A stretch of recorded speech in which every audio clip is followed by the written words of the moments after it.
internautas, sejam todos bem-vindos ao canal Exploradores do Tempo e Espaço. Meu nome é Ricardo, sou professor de Ciências Humanas. Vim guiá-los para que vocês possam conhecer os mistérios da história e da geografia. Vamos para a nossa próxima videoaula. Segue a vinheta!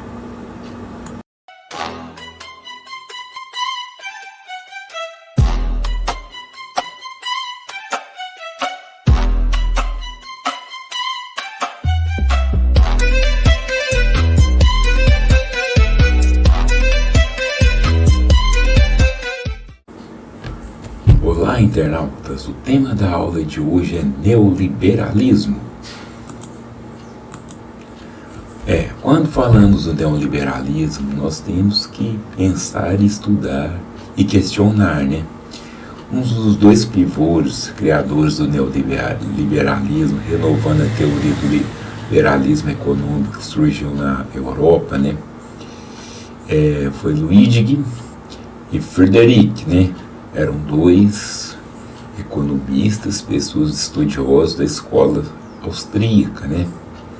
E eles pensavam na forma de desenvolver o sistema neoliberal, uma forma de concorrência com o estado do bem-estar social que ocorreu após a Grande Depressão Econômica de 29 nos Estados Unidos, e outros países posteriormente seguiu o mesmo modelo do Estado keynesiano, né? Após a Depressão Econômica de 29 nos Estados Unidos, a intervenção do Estado na economia. Friedrich e Ludwig eram contra a ideologia da intervenção estatal, né? O Estado na economia. Eles eram a favor do Estado mais livre, onde pudesse ter a livre concorrência. A implementação do neoliberalismo foi ganhando espaço, principalmente no final da década de 70, no início da década de 80, nos Estados Unidos e na Europa. A Margaret Thatcher, ministra do Reino Unido, implementou essa ideologia na Inglaterra. E o Ronald Reagan implementou essa ideologia nos Estados Unidos. O que seria a ideia deles? Ele defendia o Estado mínimo, né? O Estado não teria que intervir na economia. Vocês podem observar e ler essas charges, ela é interessante.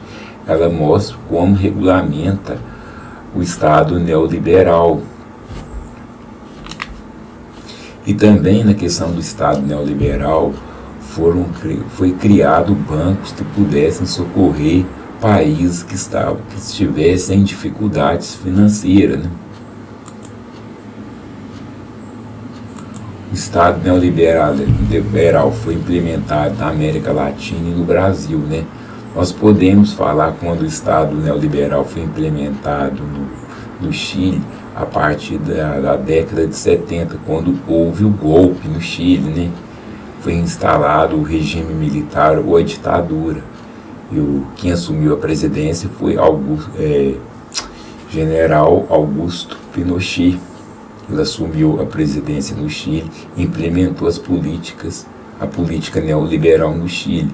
No Brasil, essa política foi implementada no final da década de 80, mais precisamente na década de 90, né? Quando o Brasil teve as eleições após o fim do regime militar ou da ditadura, como algumas pessoas gostam de argumentar, né?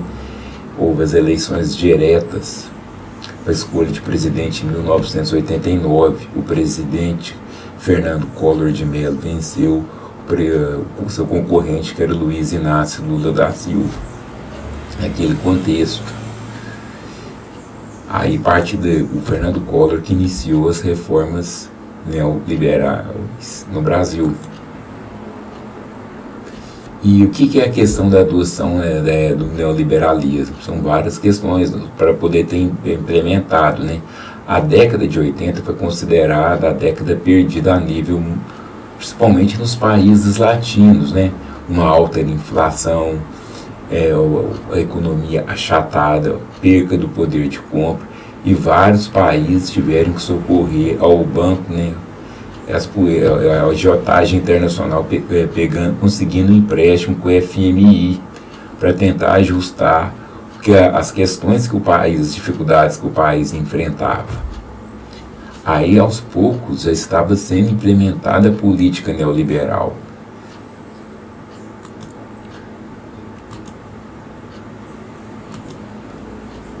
Mais precisamente, nós podemos falar, como eu citei, esse presidente, o Fernando Collor de Mello, que é o Fernando Henrique Cardoso.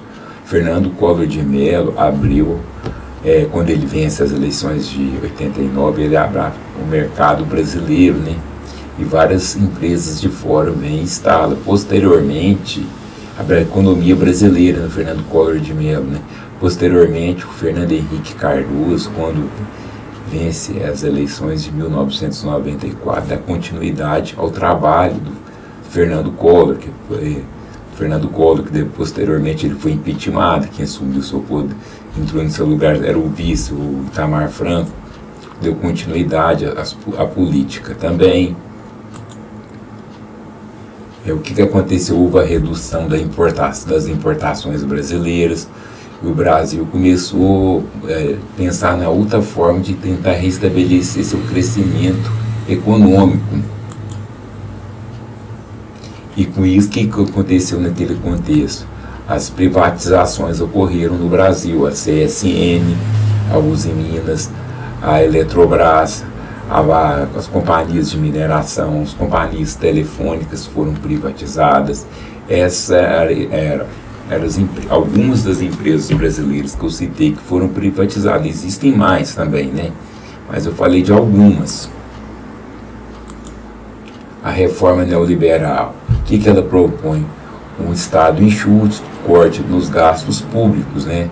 Segundo a ideologia neoliberal, o Estado tem que investir somente na segurança, na educação e na saúde. E o que o Estado neoliberal proporciona, né? É a abertura do capital estrangeiro, que várias empresas de fora possam vir para poder concorrer com as empresas do próprio país. O Estado busca por reforma um Estado mais enxuto, reduzindo o número de funcionários públicos no Brasil. Aconteceu com o sistema de privatização, principalmente de algumas estatais. Os funcionários foram, por exemplo, podemos citar o caso da Rede Ferroviária Federal. Ela foi uma empresa que era do governo, foi privatizada, hoje é uma empresa que pertence ao capital estrangeiro. E houve a redução, funcionários perderam parte do seu poder financeiro, não recebia a mesma proporção que ganhava quando era empresa estatal. Uma das consequências do legado, nós podemos falar da privatização. Vários países tiveram que controlar a sua inflação. Uma das questões para controlar a inflação foi a questão do próprio Estado neoliberal, né? Em 1994, como eu já citei, o presidente era o Itamar Franco, e seu ministro da Fazenda era o Fernando Henrique Cardoso, que posteriormente ele concorre às eleições e vence.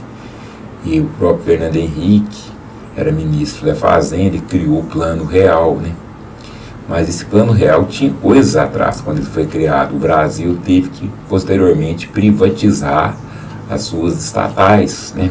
Para poder controlar parte da inflação. Isso era um plano a nível mundial. Podemos entender também que houve o crescimento do desemprego. Várias indústrias de fora chegaram para concorrer com as indústrias do país. As indústrias não tinham o mesmo poder econômico, financeiro, para poder concorrer com as indústrias de fora, né, do país. Aumentou a desigualdade social e alguns problemas foram surgindo naquele contexto. O legado do neoliberalismo, né? São várias questões, a importância do capital privado para poder concorrer com as empresas aqui, nacionais, do próprio país, o debate do Estado, do Estado na economia, isso é muito falado, a intervenção dependendo do contexto, porque é muito questionado no Estado neoliberal. O Estado não chega a intervir na economia de forma alguma, existe a livre concorrência entre as empresas, né? Isso que possibilita, segundo algumas pessoas que seguem a ideologia neoliberalismo, se proporcional a ter a livre concorrência, parecer melhores preços. Quando o neoliberalismo naquela época foi implementado em toda a América Latina, no Brasil, como eu já citei, na Argentina, no Chile foi implementado. Foi um fenômeno a nível mundial, não só na América Latina, mas também em outros países da Europa, como Portugal também foi implementado, na República da Irlanda.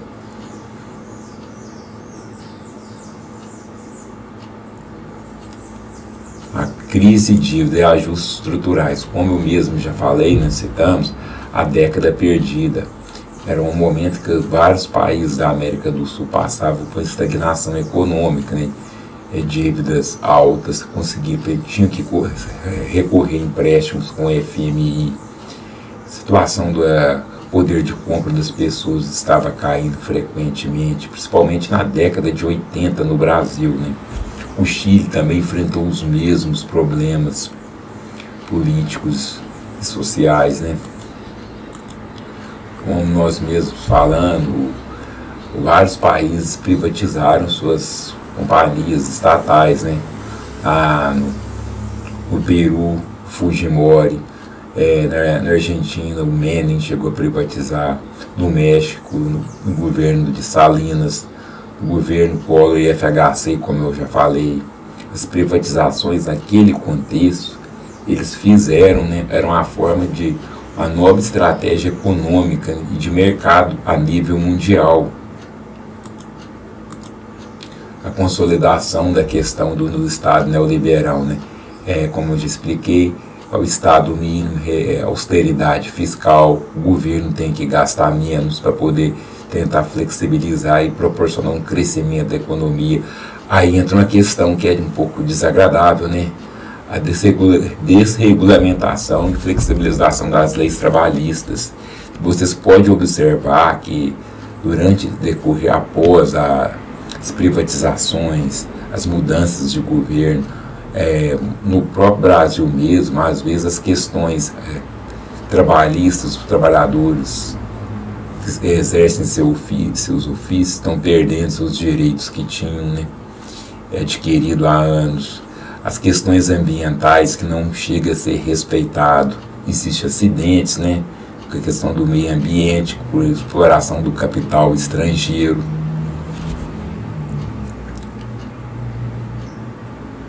E também tem a facilitação e a entrada de investimentos direto, né, do capital estrangeiro. Aí vocês podem observar as charges, o que ela fala e apresenta-se da questão do Estado neoliberal. E ele busca também o Estado neoliberal, o superávit, né? O que seria isso? Superávit fiscal, né? O Estado gastar menos, o país exportar mais para poder crescer economicamente. Impactos, né? Como nós mesmos já falamos, os impactos nas consequências, mesmo eu já expliquei o caso do próprio Brasil, né? Que na década de 90 conseguiu frear a inflação para poder dar estabilidade à criação da moeda, que é a moeda que nós temos hoje, real. Antes o Brasil trocava de moeda frequentemente, né? E quando chegou o plano real, possibilitou que as pessoas tivessem um poder de compra, e o país não tinha mais aquela hiperinflação, né? E afetou, né, de uma maneira diretamente, na privatização, vários serviços básicos da população, né? Aumentando a pobreza, o subemprego, pessoas que perderam seu posto de trabalho, estavam desprovidas naquela época, só tinha aquele ofício, não tinha preparado para entrar em outra questão do mercado, ficaram desempregadas, né? Passando a pertencer alguns ao exército industrial de reservas, né? A dependência externa, né, também nós podemos entender do capital estrangeiro, Isso tudo é questão do neoliberalismo proporciona, né? O setor da questão da privatização, como eu mesmo já citei, das estatais. A onda rosa, né? O que foi a onda rosa? Governantes de alguns países, como da Argentina, Kirchner, no Brasil, o Lula, no Chile, a Bachelet, esses presidentes procuraram segurar a questão da privatização, né? E mantendo as estatais e posteriormente criaram programas sociais onde que as pessoas de menor poder aquisitivo menor pudessem ter acesso às questões do próprio Estado, né? Essas são as referências da aula. Muito obrigado por assistir. Se você gostar, dê uma curtida. Se você desejar, me segue no canal